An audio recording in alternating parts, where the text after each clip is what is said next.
Hello everyone welcome to my YouTube channel. दर्शक बंधु यही वीडियो माध्यम रे आमे माघ सप्तमी बा चंद्रभागा स्नान विषय रे आलोचना करिबा।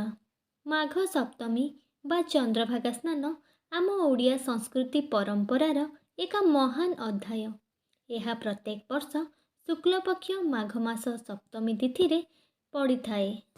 चलित वर्ष अर्थात 2026 मसीह माघ सप्तमी बुढ़ जानुआरी 25 तारिख रे पड़ुअछि। माघ सप्तमी सूर्य देवतांको जन्मतिथि अटे। एहाकु भानु सप्तमी रथ सप्तमी बोली मध्य कुहा जाई थाए। पौष पूर्णिमा परदिन ठारू माघ मास पूर्णिमा पर्यंत मासटिकु चंद्र माघ मास कुहा जाए। मघा नक्षत्रर संजोगरे एही पूर्णिमा होइथिबारु एहाकु माघ पूर्णिमा बोली कुहा जाई थाए। कार्तिक मास परी माघ मास मध्य एक धार्मिक मास। एही मासरे सूर्य देवतांको उपासना एवं माघ व्रत पालन करा जाई थाए। माघ मासरे माघ स्नानर अनेक महत्व रहिछि। ब्रह्म मुहूर्तरे उठी स्नान करिवार अनेक महत्व रहिछि।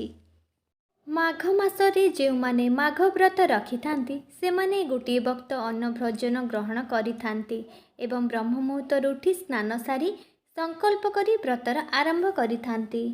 माघ मासरे जे माने माघ व्रत रखिथांती सेमानंक धन जन मनोवांछा आदि पूरण होइथाए। कार्तिक मास परी माघ मासरे मध्य व्रताधारी माने हविष अन्न ग्रहण करिथांती। माघ महात्म्य बही पाठ करिथांती। माघ सप्तमी रे चंद्रभागरे स्नान करी बुड़ पकाइथांती एवं सूर्य पूजा करिथांती।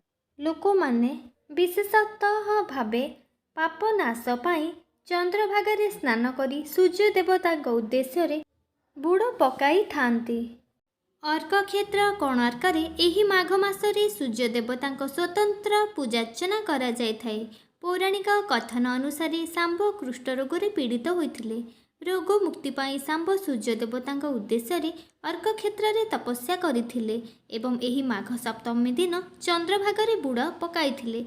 परे से कुष्ठ रोगरु मुक्ति लाभ करथिले। तेणु रोगरु मुक्ति पाई चंद्रभागरे माघ सप्तमी दिन लोक माने बुड़ पकाई थांती। एही दिन चंद्रभागरे जोरंदा मेला माघ मेला अनुष्ठित होइथाए। माघ पूर्णिमा दिन माघ व्रतर समाप्ति होइथाए। दर्शक बंधु एही वीडियो माध्यम रे माघ सप्तमी बुड़ संबंध में आलोचना कले। जदि आपको मोर ये भिडियोटी भल लगी थाए तेबे सांग मानक सहित निश्चित भाव में भिडियोटी को शेयर करेंगे एवं भिडियोटी को लाइक करेंगे एवं चैनलटी को सब्सक्राइब करेंगे।